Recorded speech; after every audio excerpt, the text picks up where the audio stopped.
shut up, you listen to my monkey mouth. There's a companion when you got pun on the canoa route.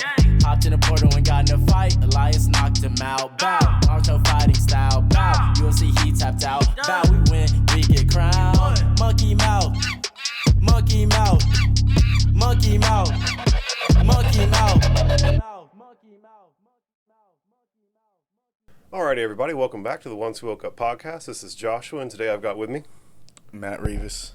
And so, for anybody who's unfamiliar with you, what's kind of your story? What do you have going on? Why would someone want to listen to a podcast of Matt Rivas? I'm what they call a student. I'm a student athlete. That's what I didn't realize you were a student athlete. I'm lying. I'm not a student athlete. I said that. What is your sport? Just plowing bitches? No, I was trying to segue into the comedy. I'm a student comic, trying to head ass, but no, not really. But yeah, I just do comedy. I started comedy this February, this last February. Been grinding and doing that, doing 2-a-days. I'm a student athlete, like I said. I try to do like 2 mics every night, stuff like that. You know. That's grind. That's way more than what most little comedians who are trying to get going that I know that are doing. Like you're grinding. That's real grind. I mean, I really got that information from the people, the actual comics that I was doing starting with. Like I would meet them and they're all telling me their stories about how they moved here from fucking Oregon or Washington or fucking Indiana, and they're like, yeah, man, I just moved here for this because of Joe Rogan or whatnot. Like, I'm like, are you fucking kidding me? That's like ridiculous. And like, they tell me, like, I'm asking, like, how many mics a night do you do? I asked this one lady, she was a comic, and she's like, oh, I do, like, 2 mics a night. Or she fucking told me, she said, like, 15 mics a week or something like that. When she told me that, I was like, are you fucking kidding me? Like, how do you do that? I didn't even know it was possible to get on that many mics. And then, when she told me that, it just kind of, like, it was like that Mamba mentality. I was like, you know what? She's doing it. I got to be doing it. And then I kind of, like... Anything you're doing, I can do better. Yes, exactly. Literally, yes. Yeah, exactly. Yeah. Literally that. Dope, man. Well, so you've been doing it since February. You're hitting as many as 2 mics a night on the regular. Yeah. What has been, I mean, aside from learning the amount of work that you needed to put in, like, what's the biggest thing you've learned trying to get going as a comedian these days?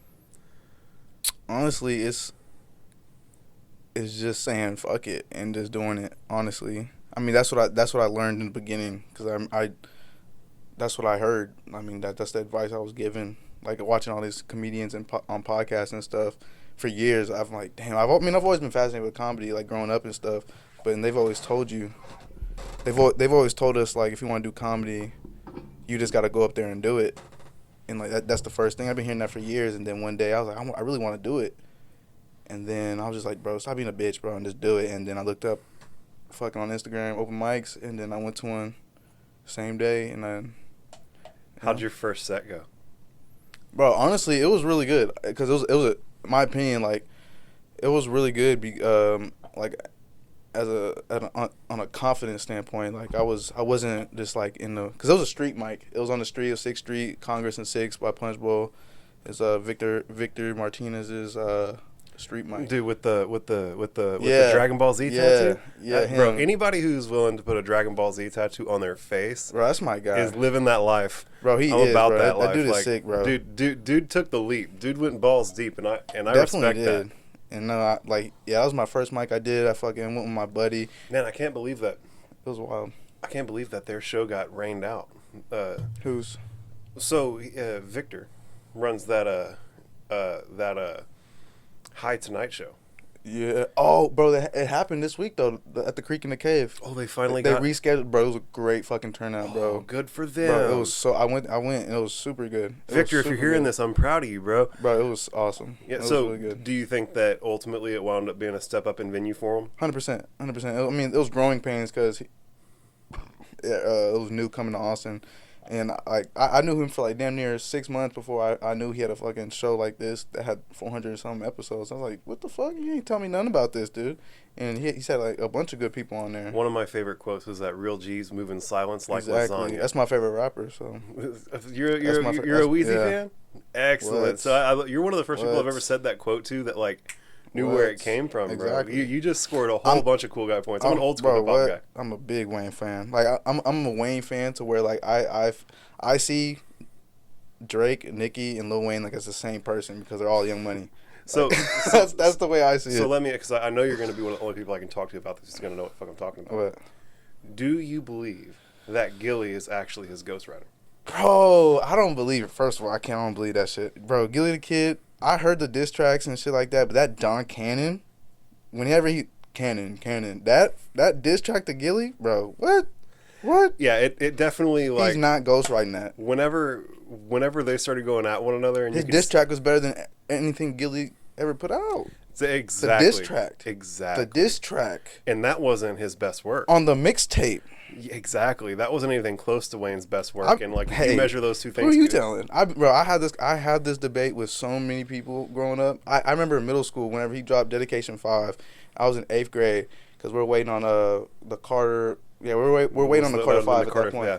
Or, yeah, the Carter 5, we're waiting on it for years. And I remember on my mixtapes, I was looking at it, it said Carter 5 dropping October, and it's supposed to be that year when it's supposed to drop. And then he dropped the Dedication 5, and I was like, bro, this man is the best. Like, he was fucking remixing everything, every hot song that year. And that year was a great year for hip-hop. He remixed every good song that year and made it fucking better. He remixed Kendrick's Don't Kill My Vibe and made it better than his song. He remixed New Slaves, Kanye, and made it better than his song. He remixed fucking Bugatti, he remixed Cream from Wu-Tang Clan. Stop. And that song was better than the original too, Cream.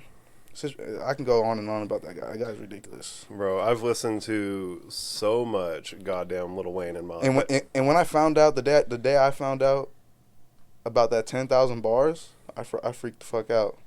I watched that video, and once I found out he was tearing pages out the shit, I watched documentaries. I remember the documentaries used to come on Views and shit about him, like, I know exactly what you're talking about. You know the ones I'm talking about. Yeah, I watched them. I watched them all. There's like fucking a bunch of them back to back to back. And I was like, bro, this fucking guy is ridiculous. Clearly genius. Like, clearly a particular type of genius. And did it so on point, and it was just like perfect, and never will happen again. Him and Drake. That's why I put him and Drake. Those are the closest two, and it's the same person, really. Like, yeah. I mean, they're ultimately coming out of the same creative incubator, right? Like, they're being hatched out of the same litter at this point. It's crazy. Nicki too. Like, I put them all together. Like, that whole camp is ridiculous. Young Thug came out of that same little Birdman wheel. Like, all of them is ridiculous. It's crazy. So who's your favorite rapper right now who someone who's listening may not have heard of, that's like on the come up right now, who's like maybe still living in the underground scene? Ooh, my favorite rapper? Well, not necessarily. I mean, we've established that Weezy's your favorite, right? But like, yeah. So, but with the added filters of someone who like isn't necessarily in the mainstream right now, but that's on the come up. Like, who's that person who you're jamming right now that you wish that everybody heard more of? Bro, honestly, I've been on a lot of like California rap and like some Detroit stuff. Like, there's this rapper from Detroit called Peasy. Bro, I've been rocking Peasy for years. Really? Yeah. Bro, I've been rocking Peasy for years. Bro, I'm listening to his new album right now, and this guy is going from the New York drill flows to the Chicago flows. So versatile. And just he's singing a little bit. And all on one, and it'll do it all on one track too. All on one track. It almost sound like a whole different rapper, but it's like, wow, this is just Peasy. It's like, it's solid. And his new rap, and to find out that he's like one of the first newer Detroit rappers to actually do it, and then with that flow or whatever, I didn't know that. Isn't T Grizzly from Detroit? Yeah, T Grizzly too. Bro, T Grizzly is the truth. I remember when I first day out, I was like a sophomore, junior in high school. Bro, that thing blew the fuck up. So, I can't remember if it's first day out or what, but I have a buddy named DJ Purple-ish. Yeah. DJ Purple-ish, you bitch. And he was actually going to be on the podcast at one point, and I accidentally, because I'm a high ass. Everything that I do, I'm high. And so I fuck up. Like, I'm not a professional by any stretch of the imagination, dog. I'm a fuck up. And I accidentally booked him on the wrong, we had agreed on a date and text message, and then I put it like it was supposed to be the 6th, and I accidentally entered in my calendar on the 5th. Mm-hmm. And I was like on my way to a Joe Rogan show. Oof. And he was like, bro, are we going to do it tonight? And like I thought he'd stood me up because I texted him the day before being like, "Are you gonna come by?" And he didn't respond. And I guess he was just like waiting to has his own shit going on, waited to respond the day of whenever he was supposed to be there. And I was like, "Bro, I thought you stood me up. Like I clearly fucked the scheduling up." And so Ish, you know that's my bad. We need to get you on the pod sometime. But he's like the closest thing to DJ Screw on the planet right now. Really? Oh yeah, yeah. If you're into any type of like old school chopped and screwed shit. Yeah, my brother put me on that shit. I remember my brother put me on that shit. Yeah, my brother put me on a lot of music. Well, the thing that I was working to is that DJ Purple Ish put his spin on First Day Out. Oh yeah. Yeah. And it's really, really good. Because First Day Out was one of like my favorite songs of that year. Oh, and then DJ Purplish put that Texas drip on it, and it was just beautiful. Crazy. I really do believe that like if we could get every dope track that comes out from every unique sounding area, and then pass it through the filter of DJ Purple-ish and have it like really well chopped and screwed, bro, that would be like that's like the broad new horizon of music for me. I think that we should be chopping and screwing and slowing down everything. Everything. Do you fuck with Larry June? Because Larry June does a little bit of that now. Like I'm unfamiliar with Larry June. Really? I can see your face. I feel like I'm getting put on right now. He's a Cali rapper, so I don't listen to much Cali rap at all for some reason. It's not that I have any aversion to it. But he spent a lot of his time down south, so he understands that like that slowness, and he's from Cali, he's from the Bay Area, so he's talking on some pimping shit, but like it's all like positive, and it's like talking about some eating healthy. And it's like it's crazy, and he like his beats are slow. He has screwed up beats too. It's got almost crazy. Like Texas drip, yes, but Cali flow, yes, and the content is positive. Yes, damn, bro, that's hitting all the right vibes for me. Yeah, because like it has that Cali sound to where that bing, like that bouncy sound that Cali has. Yeah, it has like almost a lighthearted vibe to it. Like you feel like you could be walking on sunshine whenever that shit's playing in the background. Because the bass is just doom, doom. It just goes with the beat perfectly. Then he's just like flowing on it effortlessly. It's just it's not assaulting you. It's like caressing. Yeah, literally. It do solid. It do crazy. It's like you can kind of jive with it. It's not something you have to like almost bang your head to. Exactly. You know what I'm saying? A lot of rap these days you almost have to bang your head to. Exactly. And I really love that you pointed out that like the content that he's speaking on is generally positive. So I'm real into rap, obviously, like you fucking see. Like I lit up when we started talking about rap, and so I follow a lot of the like traditionally black stuff on social media and stuff like that. And I was listening to a guy, I can't remember who it was, but he was saying that the product of the black community is trauma. And that's been what they've been peddling for forever, is just repackaging and telling the stories that have traumatized them on the way up, and that it's all negative. And do you think that that's more a result of it being an honest reflection of the circumstances that they've experienced, or do you think that that's a reflection of the gatekeeping on the back end of the industry? Right, because anybody who's really made it has said that like you basically have to sell your soul to the fucking devil to make it, right? And like obviously guys who are making positive content aren't doing that. And so do you think that it's more a result of just harsh circumstances on the come up for these people, or do you think that it's more a result of the industry being rigged so that they put out so that it's only going to propagate bad content?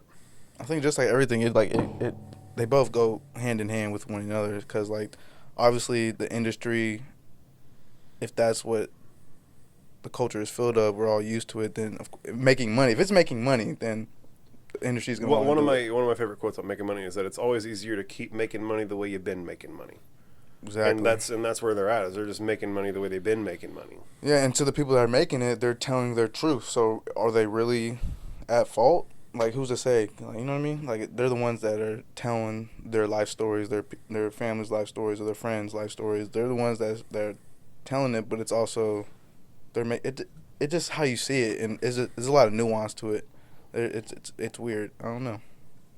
I mean, we're right there at like that question gets right to like the nuts and bolts of like on the back end what's really going on. And like you said, it's a complex mixture of the two, and I think that I don't know what the percentage split would be, but I definitely think that there are people at the top who are in control of the game, who could absolutely tilt the board in the favor of positivity, right? But instead of doing that, because that it's not within the plan. Well, exactly. Yeah. It's not what's profitable right now, and it's like a chess piece. Like the whole rap culture is just like a pawn, and it's like, oh, I mean, it's not. You know what I mean? It's just like there was a thing that Alex Jones said. I saw where Alex Jones did the Joe Rogan podcast, and he was saying that like basically any content that makes it through the great filter is something like at that point. If you've made it through the great filter and made it, even if you aren't necessarily consenting to it, you're effectively a like paintbrush in the hand of the global elite, right? Like the 1,000 guys on the island who run the planet, they're willing to let that color seep into their tapestry, and it serves them in some way. Letting it be exactly like for an example. I remember when the Migos were doing the dab it up. Doing the dab stuff. Dab it up. The media, white people turned that shit up, man. They took it and mainstreamed it. And I remember being in 8th grade when that mixtape came out or something like that, or 9th grade, and nobody was talking about it. And then like probably like a year later, fucking they're doing this shit on Good Morning America, but it's all because of the marketing. It was just perfect timing for, like you said, the people, they want you to do it because they're getting so big. It just helped their platform get big if they just, they translate it. Everything that's happening, anything that anybody is doing that's like an individual that you're trying to do where you're making good content that you like, you're only going to really make it if it's something that the guys on the island who run the planet can judo throw it into their benefit. But I feel like that's like human nature though, like to look for something good. Like if you see something that's working, why not go with that? And if you see something that's not, you probably move away. Yeah, I mean, kind of just, well, at the end of the day, these are big corporations. Yeah, right, and like exactly. See, they know even more than us. They know when to move in. They know exactly when to move in. They know when not to move in. Well, they have years and years and years of experience to rely on. Now they have now they have like machine learning aided models and stuff where they can like they know the attention span of people, how long something can hit, how long they can ride it for. They have exit plans on this shit before their families had exit plans. Their families had plans moving to fucking America from England. Like, you know what I mean? Like that's how deep that shit goes. Like, yeah, well the point is that these guys have it down to a science, and it's just a blind commitment to the bottom dollar. You know what I'm saying? Like the dudes who run, major label X, right? Like I don't want to speak on any particular brand, but like say, one of the 5 major labels, right? Those guys are like chair people and executives for a publicly traded company, right? And so what's going to happen is every quarter, the shareholders are going to send in auditors to audit the job that the executive team has done. And if the auditors can determine that the executive team did something other than what would get them the greatest return that quarter, they can now be held criminally liable. Like, so if you're the guy, say me and you're the executives for one of these big publicly traded companies, and like we want to start tilting the board so that it can be a more positive thing and it's not all about killing one another and shit. Because like, bro, people die and it hurts my feelings. Like Young Dolph died and like that shit made me cry. That like shit really hurt, bro. Like that shit really hurt. I was like, Dolph? They got Dolph? Well, they'd been trying to get Dolph for forever. Oh, yeah. But that was Yo Gotti and them, and then these like dorks trying to get some clout go and do it, and like whatever.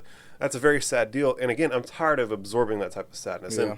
But if you and I were the executives and we wanted to start tilting the board, right, the auditors could come in and prove that because we did that, it negatively affected the return for the shareholders that quarter. And then we could be held civilly and criminally liable. And so once they get that big and they start becoming publicly traded, individual intentions and morals and ethics go out the window by default. Right, you don't get to be a moralist or an ethicist whenever you're an executive for a publicly traded company. You do not. And so I think that these companies need to work really hard to remain privately held. But again, whenever you're privately held, and like me and you want to cash out one day, you go you go take it public, and everybody buys shares. You get a fuck ton of money, and you cash out, right? And so it's a difficult thing, and I think that we need to change our litigation so that companies and the people who work within them can be mindful of what's best for society, not just what's best for the quarterly return of the shareholders, and the shareholders at that point need to be able to the responsibility needs to be on the shareholders to do their investigative work on the back end and determine whether or not they're buying into a company that's going to put morals and ethics first. We just need to educate more people about stuff like that, because like growing up, like we didn't learn this shit in high school. They don't want us knowing. They don't want you and me knowing. Exactly. They want to be, if it could be 3 guys doing cocaine off stripper tits overnight, running the whole fucking market, that's what they want. Bro, they want us doing that or doing fucking business calculus at a college that you're not gonna do nothing with that unless you know somebody. Like like I don't know. I mean, it's just, well, like, here's the deal: is that like if you're doing business calculus, that's if you could parlay that into a job being like someone who does like you could take that and be the guy who. If I was like a fucking accountant or something like exactly. that. Exactly. You would be the guy who goes and audits them. Yeah, you would be able to bust out that calculus and go, look, we can with this formula determine that this wasn't as profitable as what it could have been, right? And so like, there's reason for it, right? But it's not something that tickles your pussy. Right, like you don't want to go be auditing big businesses, and you don't want to be the guy sitting in an office forecasting what potential revenue is going to look like for a Fortune 500 company. Like that's not rewarding work, and the only type of people who fall into that shit are typically people who have an affinity for numbers and don't necessarily recognize the situation that they're getting into, how they're going to be aiding and abetting the immoral shit that goes on. Like, they're just not realizing the part they're going to play and how that's helping. It's the non-woke people. Yeah, well, and that's why we're doing the ones who woke up, right? Yeah. Like, I am a 14 billion-year-old fucking universe experiencing myself through this meat sack for the sake of my own entertainment. Yeah. Bro, this is a big act of love. It's a big cosmic joke, right? And, like, me and you're one thing. Me and your back's in front of the same coin, right? And whenever you individually begin to identify with every other human on the planet, and you recognize that everyone else's suffering is your suffering, and the way for you to be fulfilled is for everybody else around you to be fulfilled, right? That doesn't play well with capitalism. Like, it's just not something that, like, those two things are almost literally at ends. Or philosophy in general, like. Yeah, well, so you can parlay philosophy and thinking well into doing well at anything, right? And if your goal is to do well at gaining capital, you can take the skills that philosophy teaches you and wield them to do well at gaining capital. It just so happens that most people who find an affinity and interest for philosophy are people who just kind of by default don't have much of an interest in capitalistic gain, right? Like, people who are interested in capitalistic gain are fixated on that and aren't necessarily spending time on things like philosophy. And so it's just a general, like, disposition in the heart and soul. There's got to be something there. Like, there's a reason. There's a disconnect there, and I've always been curious why. Because like I find myself fighting with that too. Because like, I remember going to college like my freshman year. I'm like, dude, I'm getting scammed out of my money. Like, I'm going to these little clubs or whatever. It's a club for first gen students, right? And the only fucking students are in there are fucking Mexican people. And it's a private. I went to Concordia. You know where Concordia is? I went there for a couple years, and it's literally like a fucking high school, bro. And it's so fucking expensive, and they let fucking anybody in, and they're just taking your money. They're taking first gen's money. It's like, bro, it's so weird. Like, you can see how blatant it is, but it's so easy for them to, those people on the other side, like the corporate, it's so easy for them to say, oh, we gave you the opportunity, but they're really like, where is the opportunity? You know what I mean? It's weird for me. So I don't know. The big disconnect in academic institutions and people at this point, in my opinion, is that they only give you knowledge, right? But they don't give you a roadmap to how to capitalize on that knowledge, right? Like, anything that you're learning that you believe is going to be something that you can get a job doing, right? Yeah. You can get a job doing it because doing that for somebody creates more value for that person than what they're paying you for. Bro, they have fucking YouTube shorts on YouTube about how to flip $100 into make it $500 or $5,000. That's really capable. Like, you can really do that. You can spend $100 on something on eBay and then flip that into this, that, and the other, and then flip that into that, and then next thing you know, you're making money. That's simple, but one of my favorite quotes from Slim Thug is that if you can slang cane, you can slang anything.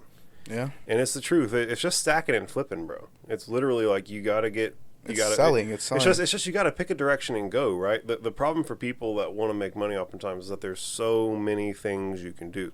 Bro, if you want to know how to make money, go buy fucking paper clips from a Chinese manufacturer and sell them on every digital platform you can think of, and you can make an extra nickel off every. See, even that, bro, I'm too goddamn lazy to do that shit. I don't know why, bro. But like literally, but I'm saying that it's literally that simple. Yeah, like it is.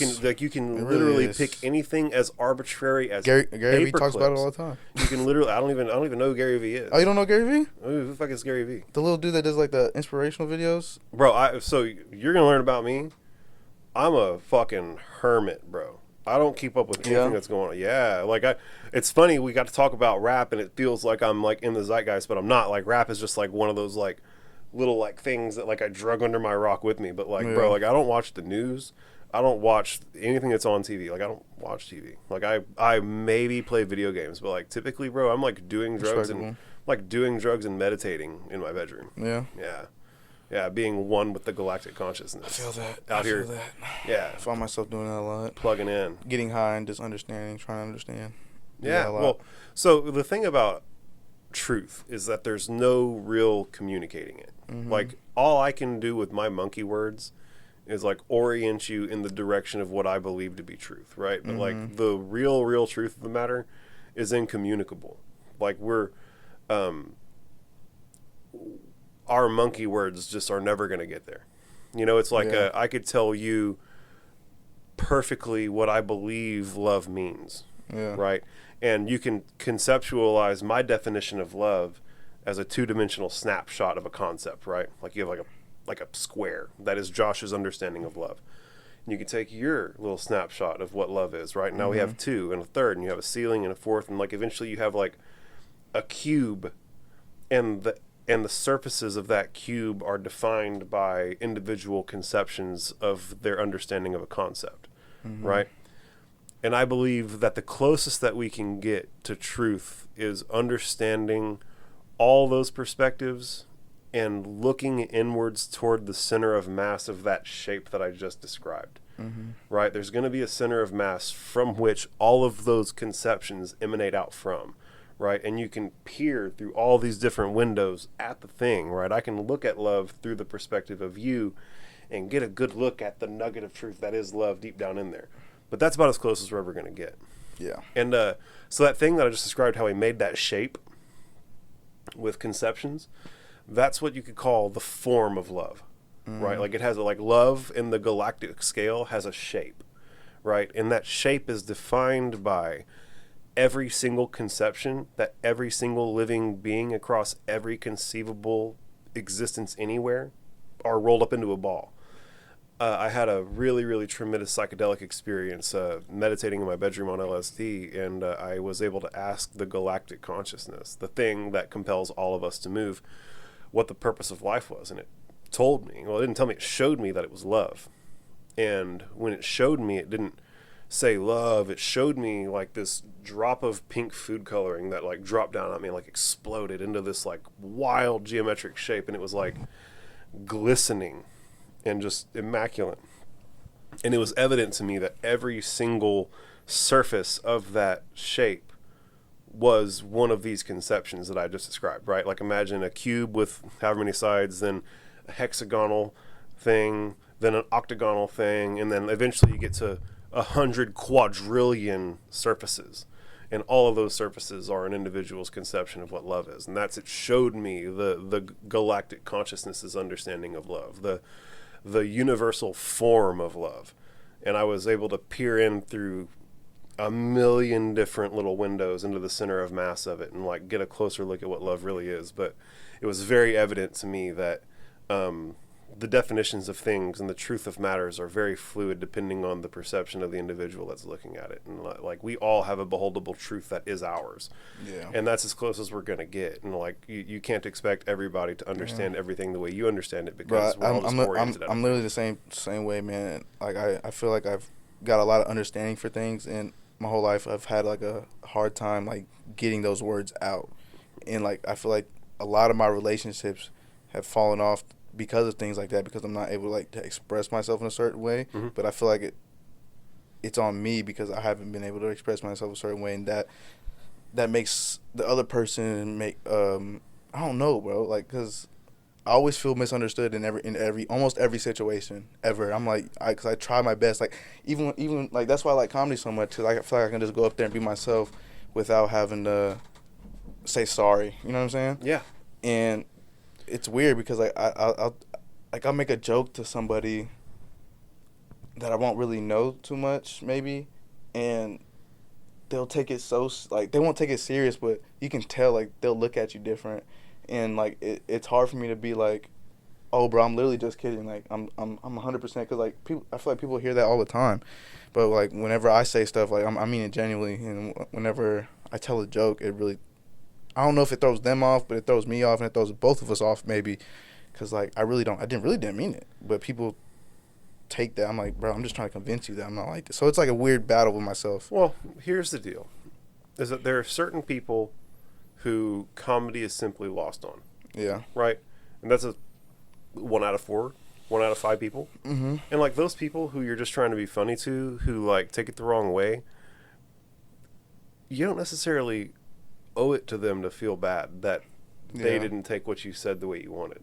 Yeah. You know what I'm saying? Like you tried your best to express yourself in a way that you thought was funny, and right? It's weird because I feel like a lot of my funny comes from like truth, and that's where people will get uncomfortable. Well, because like it's truth. Like it'll like I'll have a joke about maybe something political, and it's like say it's like a Donald Trump joke. I don't really mess with Donald Trump, but then I'll make a joke that's siding with Donald Trump or something like that. Yeah, you could be like, Donald Trump said a thing that like I thought was funny.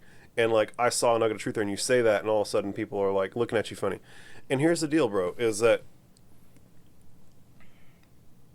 you need to shine your light as honestly and as truthfully as you can. Yeah. And the cream will rise to the top. And I've seen it. And I've seen it plenty of times, but it's like one of those things that it's like a me problem. It's like, it's always been a me thing. I've fucking thought about it forever. You just have to get over wanting to be liked by everybody. Yeah. You know what I'm saying? Like, that's another one of my things. I have my stints and whatnot. One of my favorite things to say is to make some enemies. Mm-hmm. Live a little. Be yourself. Yeah. If you're leading a life where you're being bold and authentic, you cannot help but create enemies. Exactly. Gandhi had enemies, my dude. Yeah. You know what I'm saying? Like literally everybody who's ever led a life that like was worth mentioning, everybody that's ever been in a fucking history book had enemies. You know what I'm saying? And it's not because they're bad people. It's because they were being authentic in it. And there's something about, there are so many widely varying ways to look at the world that there's just going to be a certain percentage of people who misinterpret what you're doing and think that you're doing something bad. And there's nothing you can do except for try and honestly communicate to those people that you're not doing what they believe you're doing. Yeah. But if they're not willing to accept your truth and they want to keep living in like their little delusional bubble that they created based on how you've acted, that's their business, right? And like, you can't control how people are gonna how people are gonna act, how people are gonna perceive you. That's what I get caught up in, because I get frustrated with myself and that person, because you don't like being misunderstood, and I don't want to be that person to them. You know what I'm saying? I don't want to be that person where they're like, oh Matt, Jesus Christ, Matt. You've got to get over that. You got to get over that, bro. You've got to get over that. But it's hard to, like, when you got like family members that are like that. You know what I'm saying? You got like close friends that's like that. It's like, it's weird. It's like a weird thing. Here's the honest truth, is that you're not living your life for those people. Yeah. Well, at this point, maybe you have been, right? And maybe that's why it bothers you so much, is that you have such a high value in your mind about how other people feel about you. But I'm here to tell you, man, that like the truthier you are, the more true to yourself that you are, you're gonna create bigger waves. And some people don't like their pond being rippled in. Yeah. And it's just that simple. Some people would literally rather you never say a word, and they just be able to project their own feelings onto you. And it's crazy, because I remember, like, when I was growing up, like, being, like, fucking elementary school, I used to get in trouble a lot for just talking, literally. And I used to get in more trouble for getting mad at the teacher for, why you getting mad at me for just talking? Literally just talking. Yeah. And I get in so much fucking trouble.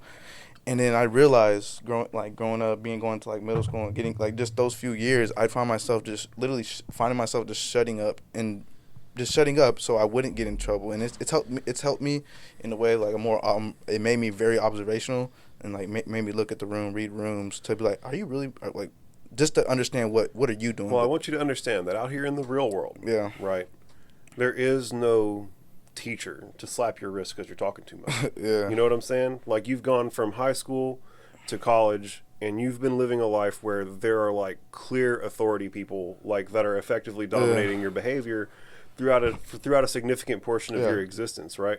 And I'm telling you right now that like out at the HEB, bro, like there's no teacher who's going to come and scold you. Live your best life. You know what I'm saying? And so living under like that like quasi-fascist authoritarian rule as a student can really do a lot to your psychology.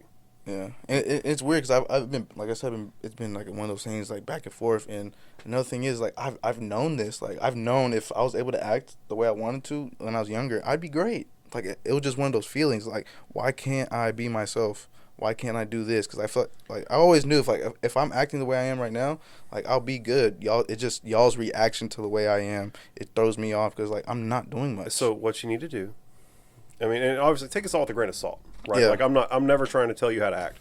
I'm just trying to offer my honest 2 cents from my perspective under my rock. And it's that if you do you as hard as you can for as long as you can, all those people who are making you feel awkward will vanish in due course. And eventually you will have attracted and surrounded yourself with exclusively people who dig your vibe. You feel me? Yeah.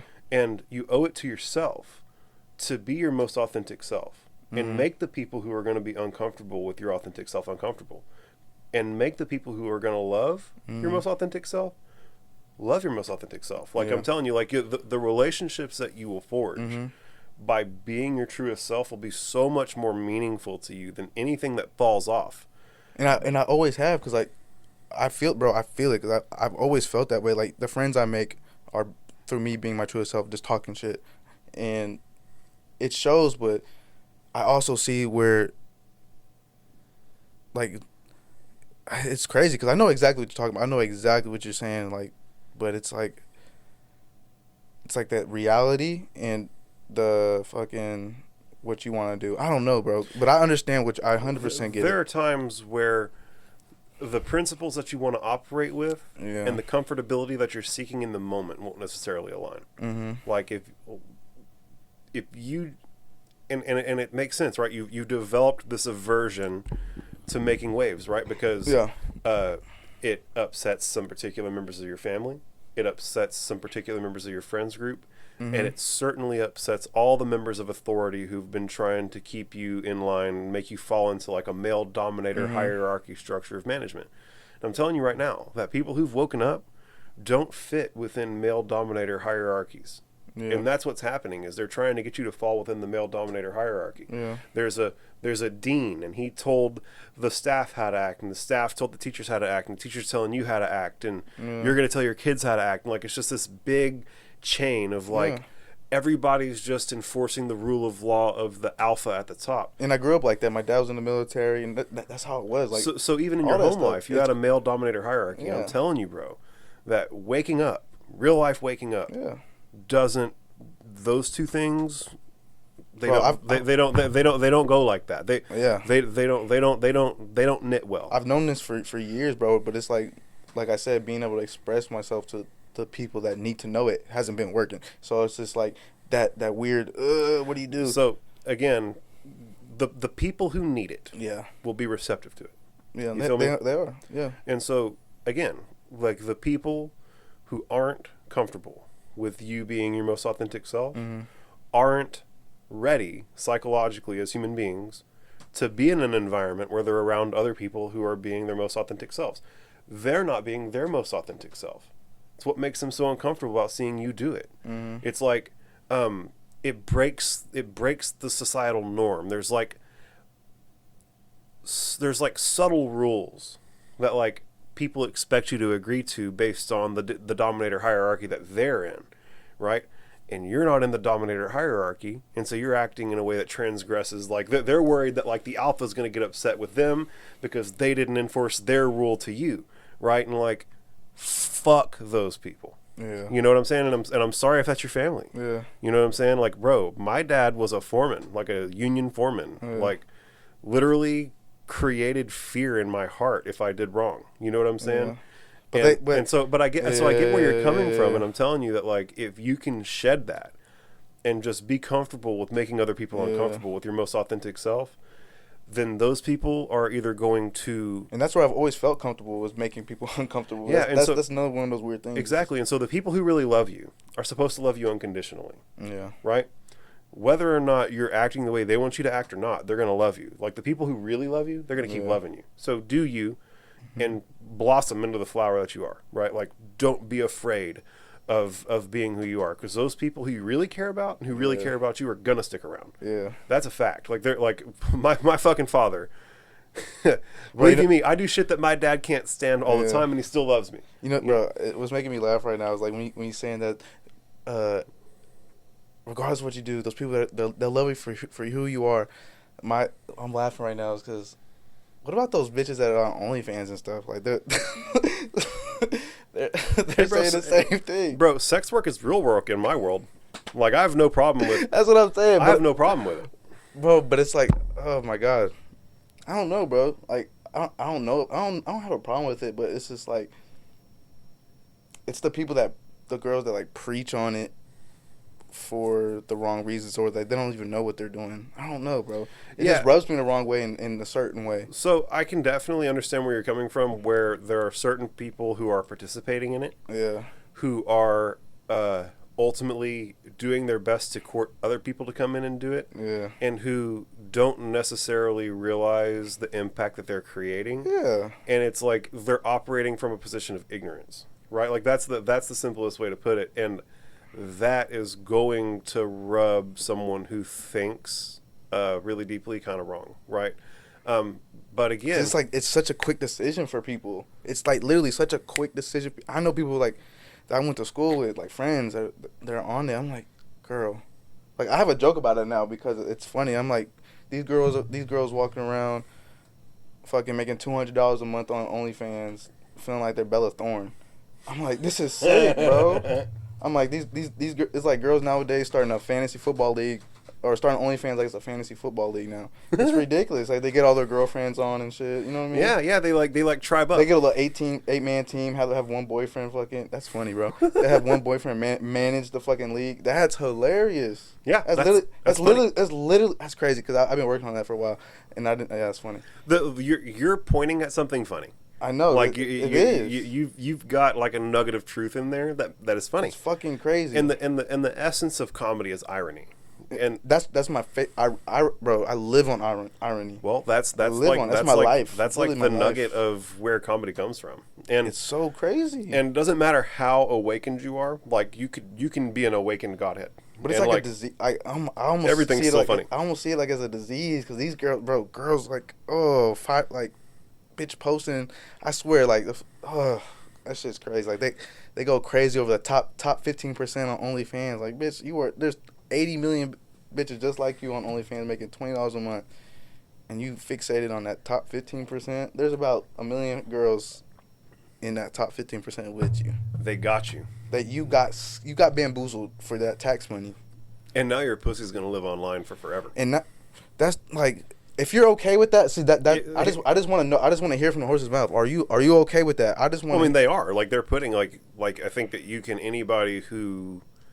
Obviously, they're okay. You can assume it. You can assume it, and if they haven't thought about that, then, like, that's on them still. Like, that's their deal. That's your deal, man. I'm sorry. But it makes me laugh. I'm sorry you didn't think about that. But it's like, it's such a quick decision for so many people nowadays. Like, it's weird, bro. Well, there's so much goddamn pornography everywhere that the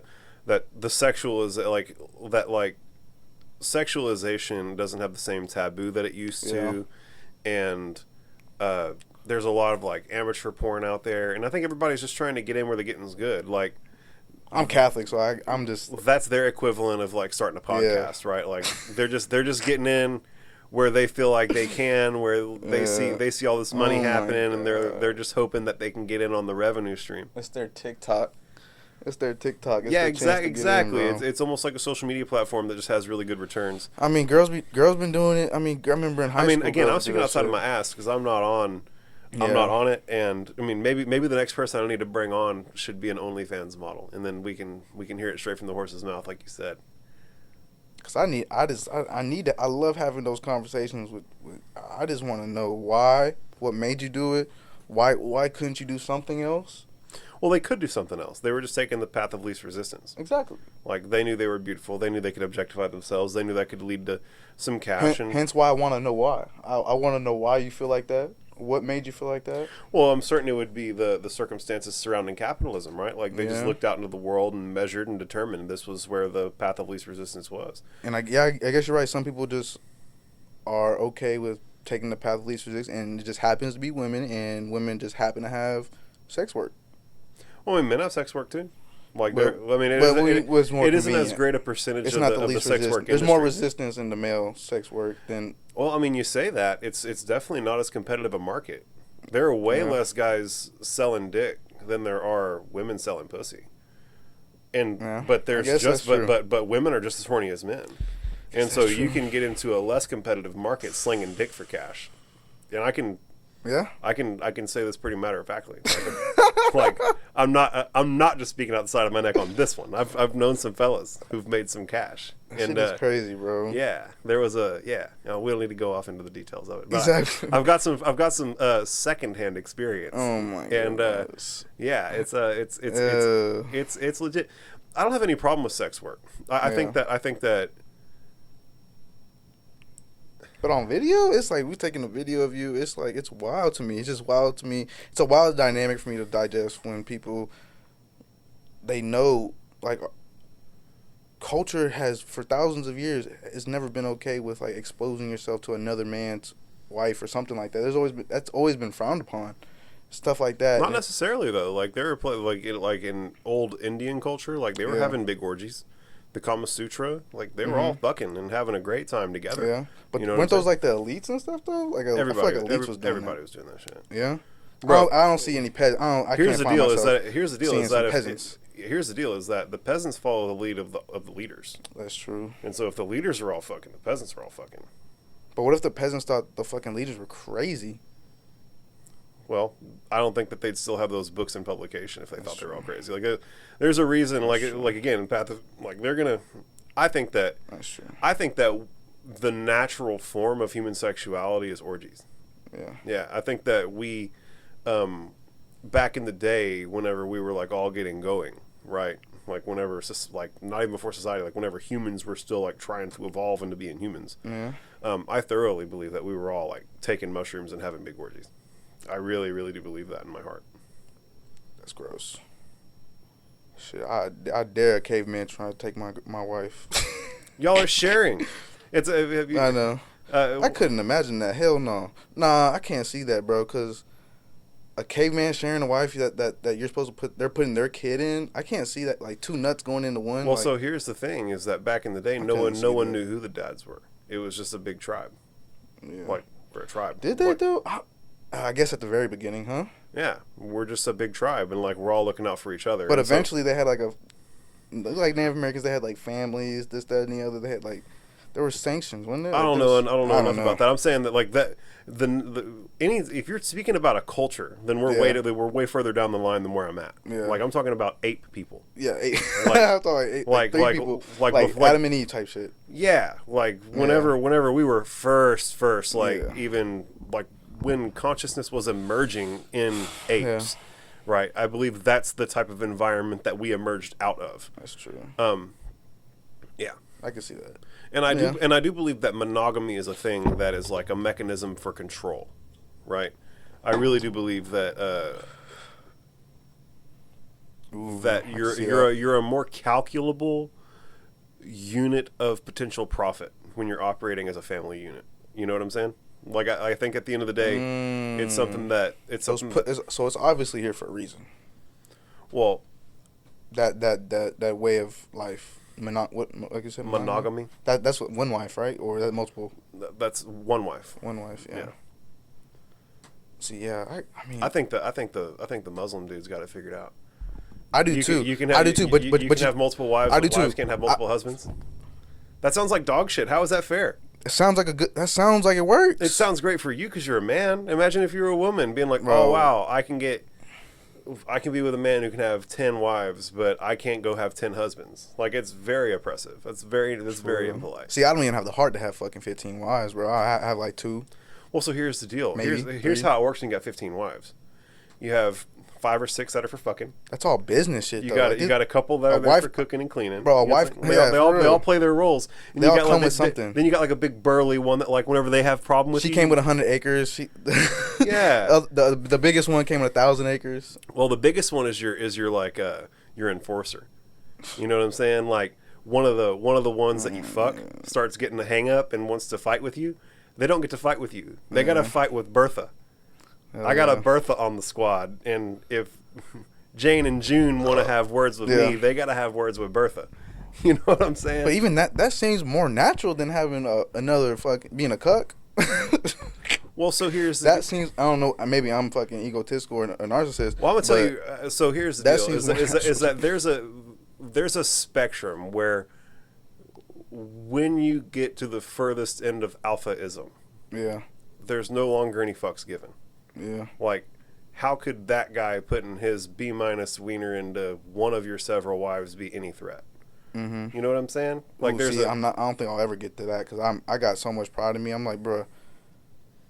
Like, see, my head is so all over the place. Like, on one side, I get the like little philosophy stuff we're talking about, but on the other side too, it's like, dude, I got too much fucking pride, and like, I couldn't do that, bro. Like, I could not have a. It wouldn't be a source of pride to know that you've claimed a woman for you.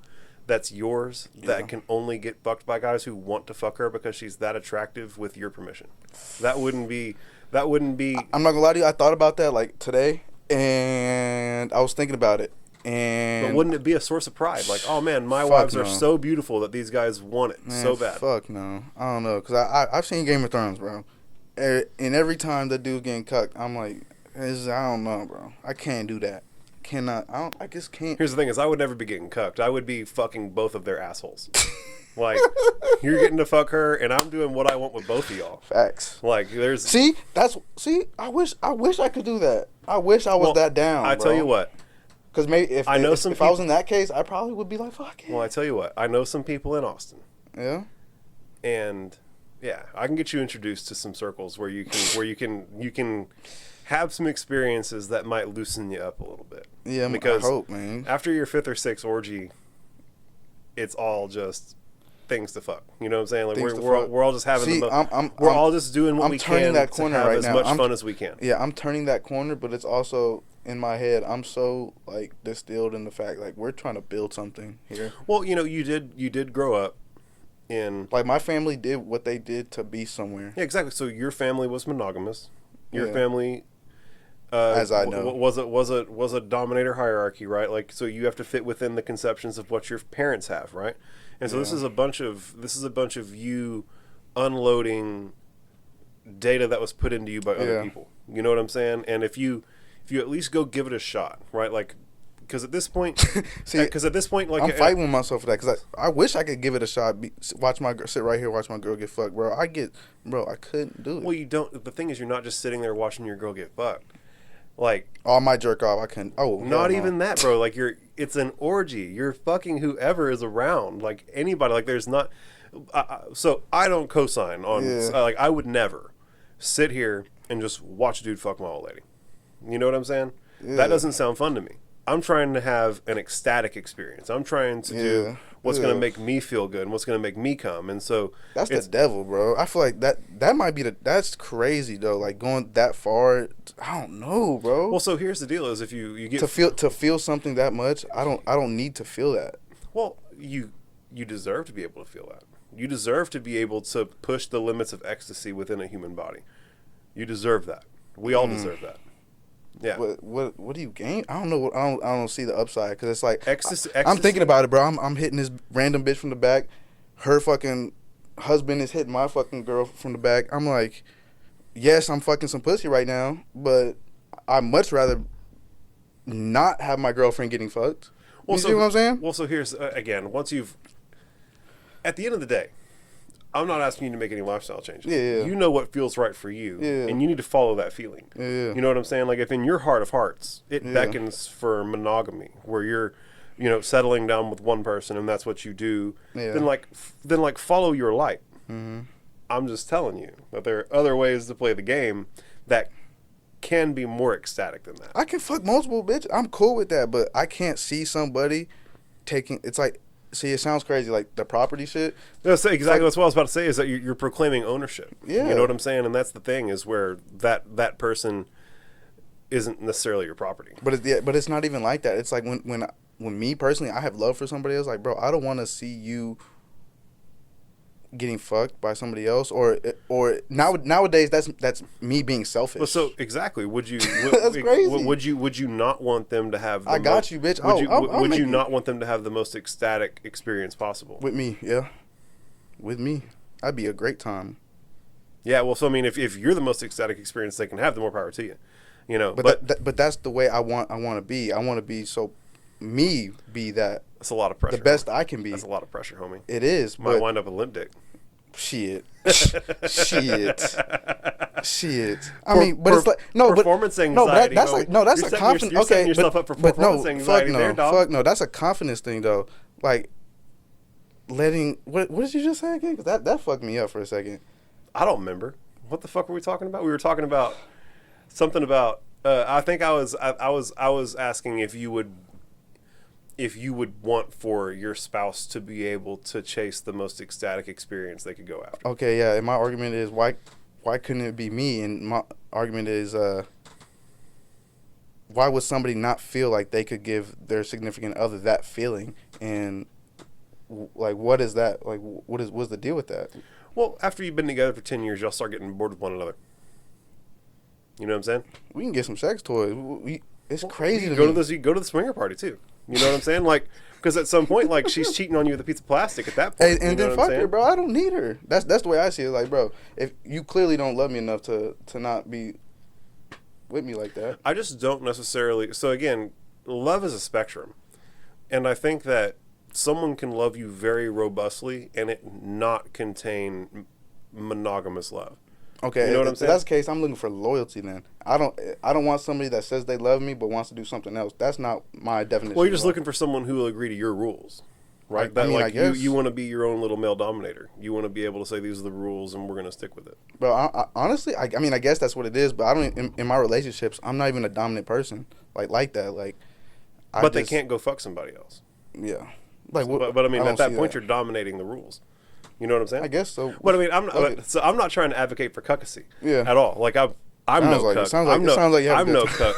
No, I'm no cuck. And look. So you have a misconception, right? You think that going to a swinger party and having an orgy is somehow involving you being a cuck. And no. It's my own little pride thing. It's like, why does somebody feel okay? Why do two people feel okay to do that with different people whenever they can do it together? Because if you take all the other ideas that you have about it away, yeah, right, and you just follow the feeling. We're just fucking. And you just follow the feeling. Just fucking. Yeah, exactly. If you just follow the feeling and allow for it to be an ecstatic experience, it's incredibly ecstatic. Yeah. You're getting in the way of it with thoughts, and if you just let thoughts go away, right? Okay. If just you turned off your brain. The critical part of your brain that does the decision making process. I think just let the feelings happen. That might be the problem with our generation, bro. Because a lot of people get off with shit like that. They want to feel that feeling. They want to feel that oh my god. They want to have their heart beat.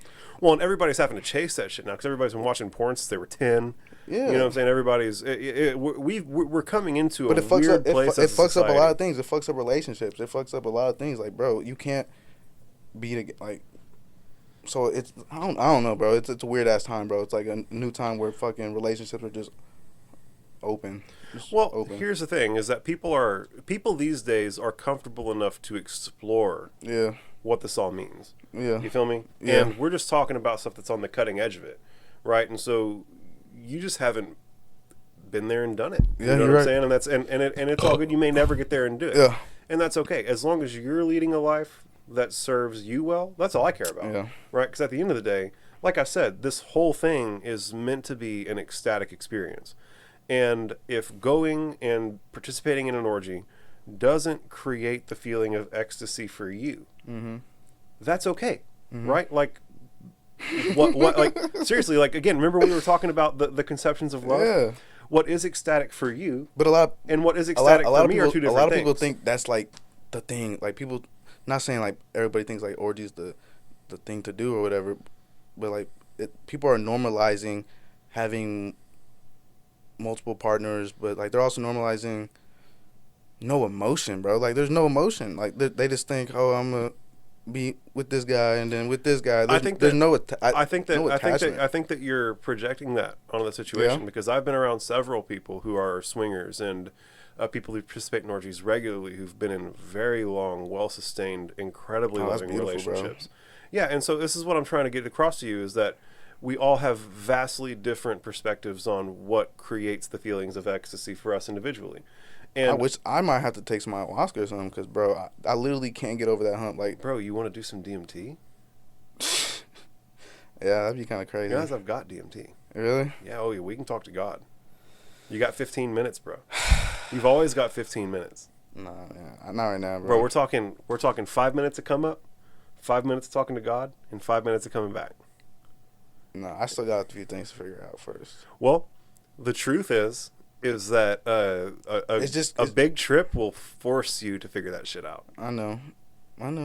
So be brave. Be brave. You know, worst case scenario, you don't like it, and you don't do it again. Yeah. You know. Yeah. I know it's just me, and I tell myself that, and that's another thing where I say I rub people the wrong way sometimes with things, because I really believe this shit. Like, I find myself, I can't, like, bro, when you say you know people that are in long relationships that done orgies, like they're swingers or whatever, that's crazy. Like, it's conception breaking for you. It's really crazy. No, it's really crazy, because if I met that person, like, bro, I just honestly, bro, I couldn't respect them. Like from where I come from, I was like, bro, I can't respect you for the simple fact, like, it seems from your actions, you don't have loyalty to the person that you love, or that's just me, or whatever. Well, so you have this linear relationship between exclusivity and meaningfulness. Yeah. Right? Like, you feel like going and doing something with someone else is going to take away from or diminish what you've built with someone else. And that's not necessarily the case. It may truthfully be the case for you, but it isn't necessarily the case for other people. What is the case whenever you... And I want to stop you real quick, because earlier you were talking about how it bothers you so much to be misunderstood. Yeah. Right? Understand that you're on the other side of that coin right now. Yeah. Like, you're having trouble understanding someone else's truth right now. Like, someone who is sitting here next to me, who is this person, they would feel the same way about how you're responding as you feel about whenever you make your Donald Trump joke and your uncle fucking gives you a weird look. But you see how I can say that's beautiful, bro. I see the other side. I just can't see how to get there. Yeah, like, well, saying that you couldn't respect somebody is pretty hurtful. But that's what I'm saying. Like, that's my first instinct. Yeah. Because it's like, bro, when I think of stuff like that, I think of just like, oh, you're just gonna cheat on me? Like, you're just cheating on me? Like, why? Not when there's consent involved. No, it's not about consent. It's like, why do you feel like you can go to someone else, but you can't come to me? Or they can come to you. It's about, here's the thing, is that you can have factually a more ecstatic experience at a swingers club than you can two people fucking in the bedroom. Yeah. Like, there are ways. I'm telling you right now. I can have a better time at ACL than go to a swingers club. Well, I can beat my dick and have a better time than at a swingers club. But what I'm trying to tell you is that there are ways to find dope new horizons in the ecstasy field, and and so that's all people are doing, is exploring their own ability to experience ecstasy together. Yeah, and I feel like I should be able to do that by myself.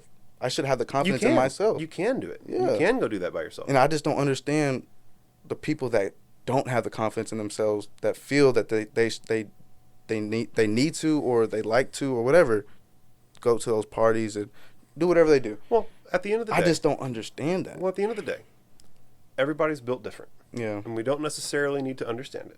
We just need to be able to respect it. Yeah. You know what I'm saying? Yeah. I think that if we can get to that point, if everybody can get to that point, and we can let people, because you know what I don't understand? I don't understand trans. I don't understand being trans.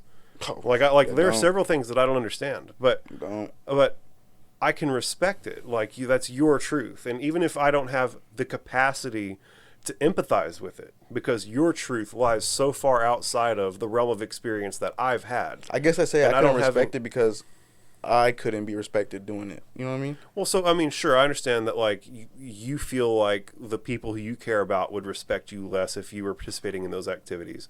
And so you're just, again, paying forward the programming that's been put into you by your male dominator hierarchy that you grew up in. And that's okay. I'm not trying to be critical at all. I know everything you're telling me is I agree, because I've thought about it too. Like, yes, I know. And at the end of the day, what I think is most important, like respecting. So the number one thing is respecting other people, right? Everyone else can do whatever they want, even if it doesn't make sense to you, right? As long as they're doing what they believe is right for them, then I'm happy for them, right? That's the number one thing in my world, right? And then beyond that, live your most authentic life, right? Like you don't need to feel weird about wanting a monogamous relationship, right? Like that's your truth. That's your truth. And you need to live that as authentically as you can. And you don't need to feel weird because there are other people doing other things, right? Like it's about this experience is about you. Yeah, and it doesn't help that social media nowadays and the people that I'm just around, or younger people in general, we're fed that, and it's like so normalized. It's just ridiculous. It doesn't help the fact that it's hard for me to understand or whatnot. So I mean, you were brought up in a Catholic household where monogamy was the expectation, and it's conception breaking for you. It's outside of your experience set. It's outside of what you're able to. The main thing is that I think we communicate is that it's difficult for you to be able to empathize, right? Like you can't necessarily put yourself in their shoes, and when you do, it's so far outside of what you've experienced that it makes you uncomfortable to even think about it, right? Like even if you were to be like, me and my girl are going to go to the swinger club, and you like start going through that thought experiment, it creates like a feeling of discomfort, right? And so that's cool, right? Like that's your truth, and at the end of the day, it's literally that. The thought process is like, I can't imagine my thought process go to the swingers club, be like, yeah, my bitch is about to get fucked. Who has a good time thinking about something like that? Well, so here's the deal: is that if you're good at it, no one's gonna tag it better, and she's gonna come home and appreciate you. Oh, right. Like that guy tried his best, and he didn't give me an orgasm like you give me an orgasm, and there's nothing more fulfilling than that. Knowing that you slang better dick measurably. You know what I'm saying? But that's like the fucking. That's not even a good consequence to have. That sounds like that's a consequence, but it's like, who wants to hear that? I don't want to hear nothing like that. You know what I mean? I feel you. You know what I mean? I don't want to hear nothing. I'd rather us just wonder. Yeah. I'd rather us not even have to wonder. I'd rather me do it. You know what I mean? I'd rather me have to do it or me do it and we have a good time and that's it. Like the fact that people feel okay to be like, hey, I'm sorry, honey, but you're not good enough. That's essentially how I feel. Nah, so you've got a critical misconception about what's happening there. It's that I want to chase the ecstasy. Yeah, well, it's that we both love bullshit. We both love each other. That's bullshit. Nah, it's not bullshit. We both love each other. Yeah. And we both, because we love each other, want to increase our ability to experience ecstasy and enjoy ourselves. Like I want you to experience yourself and to enjoy yourself as fully as you possibly can. I got you, baby. And so, yeah, I got her. 100%. And if I don't got her, I don't got her. Yeah, I mean, you know what I mean? That's how I am. Like, that's where me and the little swingers fall off. I just think that you've got this idea where someone is having to go be a swinger because they aren't sexually satisfied. And that's clearly what it is to me. It seems black and white. It's not necessarily the case. And I'm telling you because I've been in the rooms. Yeah. Right? Like, you can be sexually fulfilled individually. But what is the case then? Like, what is the case that a woman or a dude should feel that I need more ecstasy than I have with the person I love? Well, it's just like doing drugs. Like, okay, so I was about to say that. Like, why don't we take some Molly and we can have a real good fucking time? So here's the thing: is that maybe you've done Molly 1,000 times. Yeah. You know what I'm saying? Like maybe that sting is worn off. Yeah. You know what I'm saying? So and my answer to that is, okay, we can get another girl in here. Okay, well, then you do that, and all of a sudden it's like, well, let's get a fourth girl in. Let's get a fifth girl in. Well, you know what? You know where you start finding those extra people? Yeah. At the swingers club. Yeah. You know, that's where you find those. But then she gonna be like, I want some more dick, and then I'm gonna be like, why? Why do you need more dick? I got you. Curiosity. You know what I'm saying? I'm like, why are you curious? My dick is not good enough, and then she's gonna be like, well, It's gonna be yes. The answer is gonna be yes. It's not good enough. It's gonna be yes. No. You've got to. That curiosity is gonna be the answer. You've got a misconception, my man. I'm telling you. I would love to get you in a room with some of these people so that you could ask these questions and you could experience it firsthand. Because I'm telling you, man, these situations that I'm talking about not going to make me feel good. Can all be. That's okay. You don't. I'm not necessarily worried about putting you exclusively in circumstances that are going to make you feel good. You know, hermit crabs only go to a bigger, comfier shell whenever they're discomfortable. Yeah. You know what I'm saying? It might be time for you to shed some old psychological ideas like a hermit crab and move on to some. See, another thing about me is I'm so scared to do that. Because once I get across, bro, once I get to where I'm comfortable, I turn into a whole different.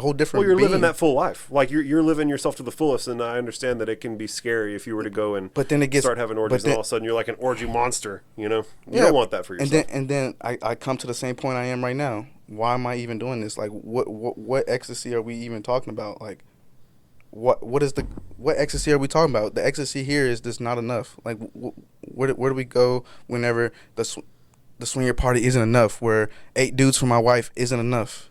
Like, where do we go from there? I understand that you're talking about a slippery. You're talking about a slippery slope. And you gotta be you don't want to fall down the slippery slope. And so here's the honest truth is that, you know, some people do fall down that slippery slope, but what typically winds up happening to people who slide down that slippery slope is that they get to a point where it's like, oh, this is nasty. Like eventually everyone reaches their capacity for nastiness, and then they fall back into something that's a little bit more comfortable. You know what I'm saying? Like everybody has their capacity for like grungy, nasty sexual activity. Yeah. And you know, sometimes you go down the slippery slope to find your limit. And you know, I think that it could even be said that finding your sexual limits could be a healthy thing. And I feel like religion did something where they made it taboo about making sex taboo, because there is something where that. Yeah, well, bro, I mean, fucking non-marital sex is literally a sin, punishable by permanent imprisonment in hell. But I feel like they did that. Of course, that's bad, but like the underlying, I feel like there's reason. There was once reasoning for something like that. Well, you understand that. So what it comes down to is that there was a point, and after this point, we're gonna have to wrap it up because we're already over an hour, and like we can. I gotta piss. We can do this again, and so you can go take your piss and stuff, but. There was a point in human society where it became considered virtuous for you to deny yourself human pleasures. Virtuous, yeah. So that's where it came from. Where it really came from is that we want to be in control of ourselves and our senses, and the way that we do that is by refusing ourselves the things that cause us ecstasy. Right? You can't do drugs. You can't go to the orgy. You can't fucking do all the sins. All the weird little sin things are ways for us to foster virtuosity within ourselves by denying ourselves pleasures of the flesh. And it's meant to foster a mental fortitude and make it so that you're a better, stronger human. And it's just kind of gotten out of whack, right? It's just gotten too far down the rabbit hole. Yeah, because people go too far down the rabbit. They don't know where enough is enough. They don't know where that second girl is just enough. Well, but also you know what I mean? But also understand that they want to go to that eighth dick and they think that's enough. Well, but also I want you to understand that people are doing that because they've been squoze. It's like a bar of soap. If you squeeze a bar of soap too hard, it slips out from under your grip. They're overcompensated. People exactly. You try and squeeze a bar of soap, and what's happened is that religion has squoezed people like a bar of soap so tightly that they've went whoop, just like the government. And now they're going, I'm gonna fuck 8 dudes at once, and so and so it's just a natural response and overcompensation for things having been taken from us in the past. Right. Anytime that something happens, there's typically an over response out of society. Yeah. And then it has to correct. And usually that correction is something that's an over response in the opposite direction. There's always these back and forth over responses, right? And there's these moments in between where you catch like the Goldilocks zone where everything's just right. And I think that we're coming up on one of those Goldilocks zones here real soon, where I think that people are going to go through a sexual reawakening, right? Because of these things that we've been talking about in this episode, right? Between religion squeezing people too hard sexually and constricting them too much. and then people it'll finally balance out. Exactly. It'll and finally balance out. I think that we'll find a natural. But that's gonna be another 50 years. Probably. Oh, I mean, it might be another 500 years. I don't know how long it takes. I literally don't know how long it takes in the cosmic scale, but I do recognize that like the pendulum has started to swing, and I don't know where we're at on It's that. wild just to see that the time that we're in, we normalize what we have to deal with. We normalize it just because we're dealing with it. But in reality, it's not natural. Or like you said, like it probably is natural or whatever. But it's like, I think that everything we do is natural. It's crazy. I think that anything that occurs as a natural compulsion within a person to do is a natural thing, and I think the unnatural thing is the like set of rules that we've all kind of agreed to because of reasons X, Y, and Z on the back. And I totally agree. Like with the swinger shit, bro. I'm totally with that. Like I understand it. It's just the people that not indulge, but they just go like 100% into it. I just don't understand it. The people who fall down the slippery slope. Yeah. Yeah. Because I understand where we need to spice things up, but whenever you need another dude to do it, that's where it messes me up. Because it's like, guy. That's a whole different dynamic. I feel like whenever you need another male figure, like, because like you said, it's the alpha thing, but that is for a reason. Alphas are real. It's like a real thing to have one male and multiple women. Like that's something that I don't know, man. It's crazy. Understand that there are alpha women too. Yeah. Who want multiple men, and if you're a real alpha, and you that bitch is getting eaten in the wild. Bitch is getting eaten. Yeah, for sure. If you think about it, probably in the wild, that bitch might get eaten for real. Like if she was a cat, if she was a lion, I don't know wild, like how the wild works, but if the wild is as fucking crazy as people make it seem, if a fucking lioness is over here fucking with one little lion and he comes back, those lions are gonna end up fighting, and I've seen it happen. Well, so it depends on what sexual circle you're in. They're like I'm telling you, like that. If that lioness is looking for ecstasy, then who knows? Well, so it's like, like there are different types of sexual arrangements within different species. Yeah, like there are definitely. I'm just speaking on the ones that are. I'm not talking about fucking how ants fuck. Like who gives a fuck that ants fuck? Well, like there are higher mammals who do who do orgy type stuff. But at any rate, we've gone up, dude. Obviously, this has been a great conversation because we're having trouble even ending the podcast, bro. It's been super interesting. I love where it went. It was neat to hear your thoughts on this stuff. I really, really appreciate you. Hell yeah. Shout out my swingers, bro. I don't mean nothing by it. Just, guys, have more confidence in yourself, guys. I don't think your girl needs 8 dicks to have a good time, me personally. But swingers, God bless. I don't think anybody needs 8 dicks to have a good time. But we need to experience. But I think that you can use 8 dicks to have a good time. But bitch, you're not going to have 8 dicks with me. So I don't think anybody needs 8 dicks. But I think that you should have the opportunity. I hate liberals. That's some liberal ass shit. Just because you can. Some liberal ass shit. But so I love it though. I'm here for it. Well, so here's the final bit: is just because you can. Yeah, doesn't mean you necessarily have to. mean you should. Why couldn't you say that shit 30 fucking minutes ago? Because I was waiting for that shit. I'm like, bro, because man, you making it sound like this is what needs to be done. I'm like, God, you cannot be on that side the whole time. I'm just saying that we should all explore ourselves because we deserve that. Yeah, like we really all do deserve to be able to explore ourselves and enjoy 100%. Ourselves. And so, real quick before we wrap it up. Tell everybody on the camera who you are, where they can find you online, what you have going on.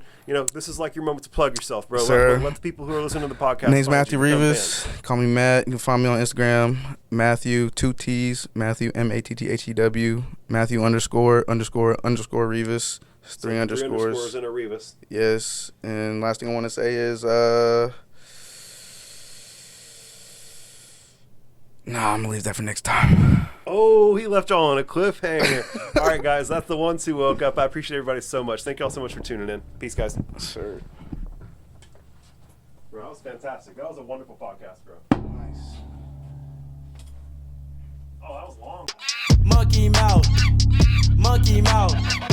Monkey mouth. Monkey mouth.